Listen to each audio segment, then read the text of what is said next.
अरे सारे लड़ बबुआ मतलब लल बबुआ तोरा के अच्छा होली वीडियो दिखावे कहनी हो ढोढ़ी दिखावे के ना कहनी हो। अब बताओ लो सारा अब देखा भौजी उ तहार मरद हवे उ सरवा कोरिया होखो आ चाहे सरवा विकलांग को चाहे लाड़ के चामड़ा होखो ओकर हक बा तारा पर रंग लगावे के तू तार ढोढ़ी रंग सकत हवे तार गाली में अबीर लगा सकता तार गाड़ी में अभी ना गाड़ी में ना मतलब कहीं रंग लगा सकता है। लेकिन भाई लोग देखो लो हर एक साल गाना वाला भाई अपन ऑडियंस ये सब पेश करते नहीं भाई लोग अगर मिस्टेक हो जाए तो दो तीन को कमेंट में अगर याद दियो हमारे कैमरामैन के मतलब खराब हुई तो देख लियो भाई ठीक बा। तो गाना कुछ इस तरीके से बने के चाहिए हमारा अकॉर्डिंग के हो के साली हमर कोरिया हो रंगले टेढ़ोड़िया हो।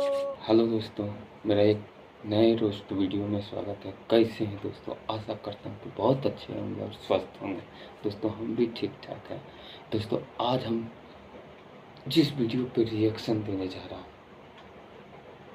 बता दूँ पक्का? तो दोस्तों आज हम जिस वीडियो पे रिएक्शन देने जा रहा हूँ उस भैया का चैनल का नाम है क्रेजी नंबर 1 और वीडियो का टाइटल है छिहत्तरी भौजी। बहुत ही एकदम गजब का जो है ना गार एकदम धांसू वीडियो होने वाला है दोस्तों। एकदम मालूम है ना क्रेजी भैया कैसा रिलाई करते हैं, एकदम बहुत ही अनोखे अंदाज से रोस्ट वीडियो बनाते हैं। तो आज उन्हीं के वीडियो देखने वाला हूँ और मेरे चैनल पे नए हैं तो वीडियो को लाइक करके चैनल को सब्सक्राइब कर लीजिएगा और साथ ही साथ डिस्क्रिप्शन बॉक्स में लिंक दे दूंगा। एक बार भैया के चैनल पे भी जा कर के वीडियो देख लीजिएगा और वीडियो को लाइक करके उनका भी चैनल को सब्सक्राइब कर लीजिएगा। क्योंकि दोस्तों सब्सक्राइब करने में कुछ तो लगता नहीं है, सिर्फ अंगूठे दबाना है। क्योंकि हम जैसे आदमी को अगर आप अंगूठे से ऐसा सपोर्ट करते हैं ना तो हमें बहुत ही मनोबल बढ़ता है, एकदम दिलगत। आप लोगों को मेहनत करके जो ऐसी ऐसी वीडियो ला के देता हूँ उसके खातिर में, तो आप लोग खुद ही समझदार हैं, आप लोग ये सब काम कर देंगे। तो चलिए वीडियो को शुरू करते हैं और सबसे पहले वीडियो देखते हैं। और हाँ दोस्तों, आप लोगों ने अगर हेडफोन वगैरह नहीं लगा है ना तो लगा लीजिए। हमने तो ब्लूटूथ लगा लिया क्योंकि भैया का वीडियो बहुत ही दमकार फार होता है। ओह माय गॉड, इसीलिए आप लोग जो ना हेडफोन वगैरह लगा लीजिए। आप लोगों से रिक्वेस्ट है, बिल्कुल हेडफोन लगा के सुनिएगा, इतना घातक वीडियो होने वाला है। तो चलिए वीडियो को शुरू करते हैं। सब को ठीक कर लो ना, घर परिवार का आदमी सब को ठीक बा, धीरे राशन पानी सब चलत हवे त हम लाए खातिर वीडियो बनावत नहीं। चल कैमरामैन, अरे सर्व मजाक कर कैमरा में का होले। सो है गाइस, आज की वीडियो बहुत खतरनाक, बहुत जबरदस्त, बहुत घापक घप ना, बहुत लापालाप, बहुत चापाचप जैसन मन वैसन तन को समझ सकत रहो। लेकिन आज के जो रोस्ट वीडियो के भाई लोग बहुत ही खतरनाक और बहुत हार्ड होके वाला बात है। इस करके शुरू से अंत तक आज के वीडियो को देखे लो, देख के बहुत मजा आएगा। और भाई लोग आज हम बात कर रहे बानी तो हम लोग के रिक्वायरमेंट बेस पर बहुत जन हमको कमेंट करते रहो क्रेजी भैया लाड़ बाबू को रोस्ट करो, सॉरी लाल बाबू को रोस्ट करो। तो हम न्यू भाई नोट यार हम सब्सक्राइबर के वजह से तो लाल बाबू को रोस्ट जरूरी बाबे। तो भाई लोग आज के वीडियो शुरू से अंत तक देखे लो, बहुत देख के मजा वाला बा और बहुत हल कहां से आला बा। ओकरा से पहले तुम लोग के तो हम लोग लाल बाबू से कहे मतलब लाल बाबू से कहल चाहत नहीं के लाल बाबू बहुत दिन हो गए तारे होली गाना सुन ले हो, एगो तनी अच्छा होली गाना दिखाओ ना मर जाता नहीं।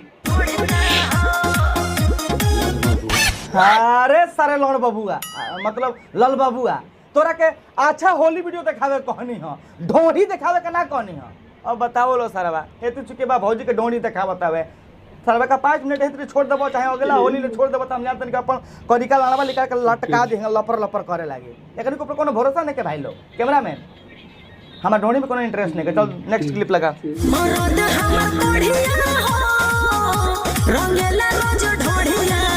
अब देखा भौजी उ तहार मरद हवे उ सरवा कोरिया होखो आ चाहे सरवा विकलांग को चाहे लाड़ के चामड़ा होखो ओकर हक बा तारा पर रंग लगावे के तू तार ढोढ़ी रंग सकत हवे, तार गाली में अबीर लगा सकता, तार गाड़ी में अबीर ना गाड़ी में ना मतलब कहीं रंग लगा सकता है। लेकिन भाई लोग देखो लो हर एक साल गाना वाला भाई अपन ऑडियंस ये सब हम करल चाहते नहीं, हर एक साल होली के गाना वाला ठीक बा, साल में खाली होली पड़बे करला। जब भी होली के गाना आवेला कितना भी बड़ा बड़ा सिंगर होकर लो, कितना छोट सिंगर होकर लो, एगो चीज दो चार गो चीज कॉमन रहेला, ढोढ़ी रंगल, चोली रंगल, घाघरा रंगल, ओकर बाद से जंगिया रंगल चड्डी फेसबा रंगल रंगल। लाड़वा रंग ना लाड़वा के बात नहीं है मतलब ऐसा का सिमिलर गाना अइबे करला ठीक बा चोली जंगिया चड्डी बनियान ती एकदम मस्त बा ढोड़ी तो रंगल जरूरी बा सारा बा भाई लोग हम एगो बात से हम दुखी बानी आज तक ले केहू जीजा के ऊपर गाना नहीं कोइले गाना कुछ इस तरीके से रह के चाहिए भाई कौन सा तरीके अब से? तू चोली पर ढोड़ी पर रंग लगावता तो कुछ जीजो के ऊपर गाना बन के चाहिए तो एगो अपना तरीका से कुछ पेश करत नहीं भाई लोग अगर नहीं, ये भी है, मिस्टेक हो सुनो, जाए तो दो तीन गो कमेंट में अगर याद दियो हमारे कैमरामैन के मतलब खराब हुई तो देख लियो भाई ठीक बा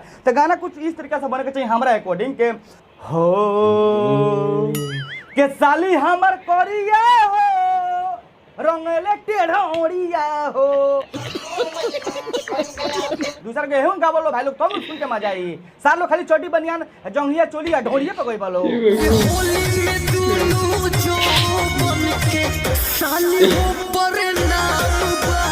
जोबन के परिणाम बा और भाई लोग लिटरली बोलत नहीं हम जोबन के मतलब नहीं कर समझते ठीक बा जेकर पता है कमेंट मैं के भी बता नहीं दियो समझता हूँ अगर ई भैया। तो लड़ बबुआ बानू मतलब लड़ जोबन। बबुआ बानू अगर जोबन के मतलब हेडलाइट से कंपेयर करत हुई तकरा गाड़ी में 3 हाथ का पाए ना आंसू के फगुआ में टूट गइल मानवा हो। काहे हो भौजी कोनो पेला नहीं कर सका है बेरी के मतलब काहे आप हो समझते के फगुआ में दोस्तों, तार मन अगर टूटला भौजी समझते तो हम ई जानना चाहते हैं लेकिन कमेंट फॉलो फॉलो में बताइएगा तनी कि इधर उधर जोबन लिखल मतलब जानी क्या समझ होता है। सकत हरु कमावा चलाई बुबाई गनवा से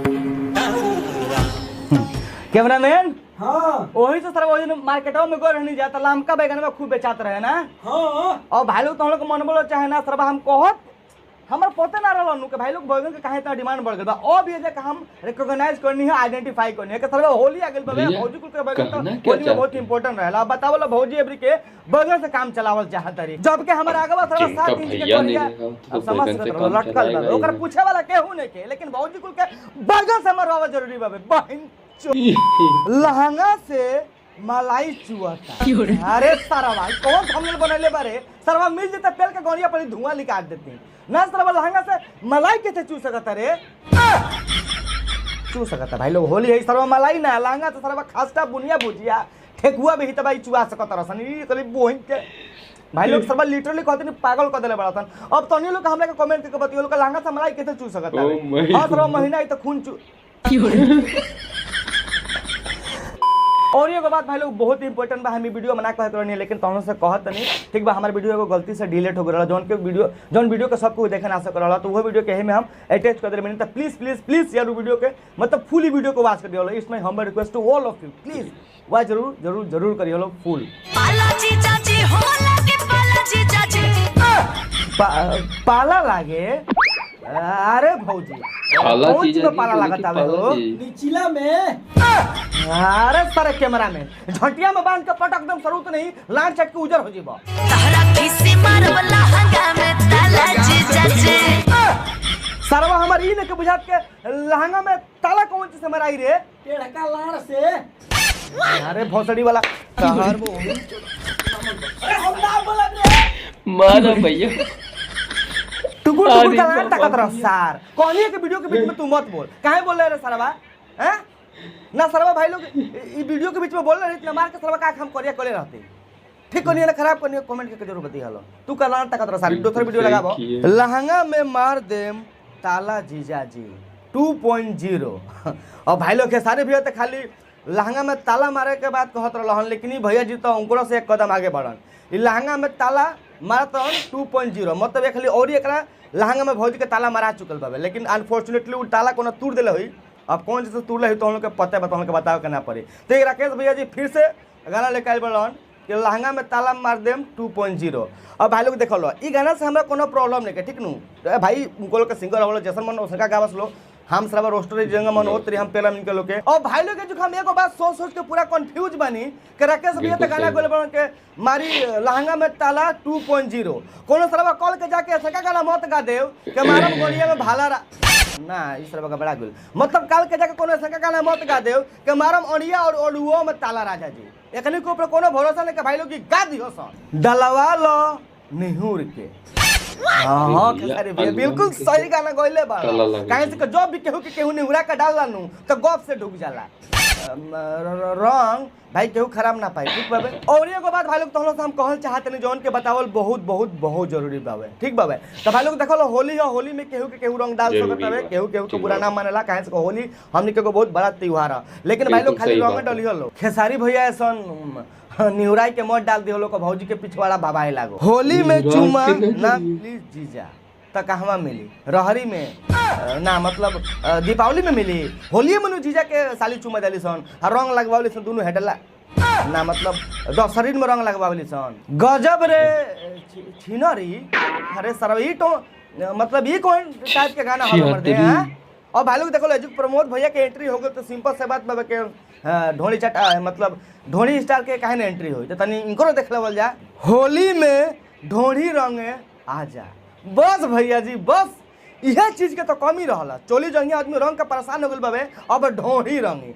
अब देखो लो भाई लोग जहाँ तक हमारे पता बाबे हमने के जवन होली बा बहुत बड़ा एगो फेस्टिवल होला ठीक बाबे। तो होली में जहाँ तक हमारे पता बाबे जितना भी जीजा जी बनल लो उनको लोग साली बड़ी लो तो जीजा जीजा का अपन साली के लहंगा रंगल लो, चोली रंगल लो, हेडलाइट ना उ ना मतलब गाल रंगल लो, गाड़ रंगल लो ना इहो का बता तो मतलब हमारा कह के मतलब यह बाबे। और जहाँ तक हमारा नॉलेज बाबे कि होली में जीजा जी अपन साली के रंग गुलाल अबीर जौन लगावे के बाद मतलब दबा के होली खेल लो। लेकिन ये जौन कंडम भैया बाड़न ना ये जौन चंदन भैया बाड़न ये कहत ना के होली में ढोली रंगे आ जा। अरे सरवा कसम से भाई लोग इतना हम मतलब एगो बात सोच के बहुत कंफ्यूज बनी। कल के जगह कोनो सका ना एगो गादी के होली में लान पर अबीर रख के गोड़ लागल तो आदमी के खराब लग जाई ना। ढोली के सरवा हमरा ये नहीं के बुझात के ढोलिया से का दुश्मनी भाई कांडा मामा के ना चंदनवा के ना यार। ढोली के पीछे ही चंदन भैया हाथ गोड़ धो के पड़ गए नहीं यार। हम देखत नहीं के सब दूसरा वीडियो लगा रंग खेले अहिर टोली में काहे हो भैया जी भौजी चमार टोली में रंग खेले जाई तो चमड़ा पटक के पेल दियो से काहे करा के ना सरवा देखो भाई लोग जाति बात पर आदमी गाना गावला नो बहुत हमरा गुस्सा पड़ेला। अरे भाई लोग गाना गावलो गाना काहे के आदमी गावला मनोरंजन खातिर आदमी देख के मनोरंजन हो आदमी देखो ओकर टाइम पास हो ठीक बाबे। और बियाह शादी में आदमी बजाओ अच्छा अच्छा गाना रहत अब हम नहीं तो चिड़री बुजरी गा देबलो त ना बजाई। अब जो का जोड़ी बाबे का हिरान टोली कहे के बाबे हां तब तो सरवा वो राजभर टोली में तो हम राजभर हमारा टोली में तो हमनी के पेल दम जका पटक के भाई लोग रंगे खेले जाई तो सब के रंग खेलो खाली एगो पर्टिकुलर टोली में कहाँ जाई हम भी पूछना चाहते हैं तारा से प्रमोद भैया। अगर वीडियो देखा तो कमेंट गबड़ा करके बंद अगर वीडियो देखा तो कमेंट करके बताइए महावीरवा वाला होली माय के चोदो मामो तेरा बहन के चोदो महावीरवा देवरा होली में मले साबुन। अब देखो भैया तारा से ज्यादा हम सवाल जवाब ना करब काहे से हमरा पता बा तू अश्लील गाना ना गावेला ठीक बा थोड़ा बहुत चलेला उ तो मार्केट में चल जाला जौन थोड़ा बहुत तू गावेला। लेकिन बस हम ई तरह से पूछल चाहत नहीं कि देवरा कहवा साबुन मलता निचला में ना ऊपरीला हेटा मतलब सर्व भुला गनी मतलब कहाँ मलता भैया। अगर हमारे वीडियो देखो तो कमेंट करके जरूर तू बताइए डेट्स इट। और कुछ हम तरह से नहीं पूछना चाहते चोली हो कि अलमारी। अब देखो भैया जी वो कोनो अलमारी से कम नहीं किया जवन चोली चीज बा ना वो अलमारी से भी बहुत कॉस्टली सामान रखला अपन अंदर जौन अलमारी में तू ना रख सकता तौन सामान ओकरा में छुपा कर रख दी दू को तोब लेके मतलब भरी जौन सामान ओकरा अंदर कीमती सामान छुपा कर रखली सुन भैया वो अलमारी से भी बड़का चीज बाबे। तो ई मत कह के चोली है अलमारी अलमारी भुला गनी कर पहुंचे तो हमार कहे के मतलब ई बार रितेश भैया के बहुत बड़ा चीज रखे वाला यार अलमारी से भी मतलब बड़ा वो चीज बाबे ठीक हम एक्सप्लेन ना कर सकम भाई लोग जो हमारे सब्सक्राइबर बहुत समझ गए थे हम लोग। तो बस भाई लोग आज के बकचोदी यही खत्म करो तनी। आई होप कि तुम लोग वीडियो देख के अच्छा लागल होई काहे से के बहुत आदमी कमेंट आवत रहल होली के ऊपर रोस्ट करो तो रोस्ट कर देले बनी। अब तुम लोग फर्स्ट करे के वीडियो के दबा के लाइक कर लो और दबा के शेयर कर लो। और एगो बात भाई लोग ई वीडियो बनावे के बस एक ही को मकसद रहल आप सभी के एंटरटेन कइल आप सभी कहत सवाल ना के केहू के दिल के ठेस पहुंचावल। तो जेकरा भी वीडियो देख के दिल पे ठेस पहुंचावे ओकरा के हाथ जोड़ के हम ओकरा से माफी मंगा देनी ठीक बाबे। बाकी जो समझदार बाबे कि रोस्टिंग का आला वो तो समझ गए। और भाई लोग और एगो बात कहत नहीं डिस्क्रिप्शन में हमारे मतलब सेकंड चैनल बाबे जौन पर ब्लॉग्स वीडियो बनावे नहीं तो बहुत एगो खतरनाक ब्लॉग ओकरा पर डालले बनी तो हम लोग का पता ना हमने के आसाम में कुकुर के भी मीट खेला ठीक बा। तो हमने के एगो रेसिपी बनैले बन जा अगर तो हम लोग के देखले नहीं अभी तकले तो डिस्क्रिप्शन में लिंक बाबे जा कोई वीडियो देख लियो लो बहुत मजा आई मतलब देखे ठीक बा। और भाई लोग वीडियो अच्छा लगे तो दबा के शेयर करियो लो और लाइक जरूर जरूर जरूर करियो लो। मिलेंगे फिर से नेक्स्ट वीडियो में तब तक के लिए एकदम रगड़ के जो ना साबुन जैसा मलते हैं ना तुम वैसा मलती है दोस्तों। अब भैया ने सारी बातें खुद ही बोल दी। ये वीडियो जो है ना इंटरटेनमेंट खातिर से बना रहा हूँ। जिस भाइयों को तकलीफ अगर हो रहा है ना, उनके लिए हाथ जोड़ के प्रणाम, मेरा स्वीकार करें। और मैंने पहले बता दिया हूँ कि हेडफोन लगा लीजिएगा, उसके बाद देखना। आई होप दोस्तों वीडियो आप लोगों को पसंद आया होगा। वीडियो अच्छा लगा तो लाइक करके चैनल को सब्सक्राइब कर लीजिए और मिलते हैं एक नए वीडियो के साथ। तब तक के लिए जय हिंद, वंदे मातरम। और हाँ, वीडियो देखने के लिए बहुत बहुत धन्यवाद दोस्तों।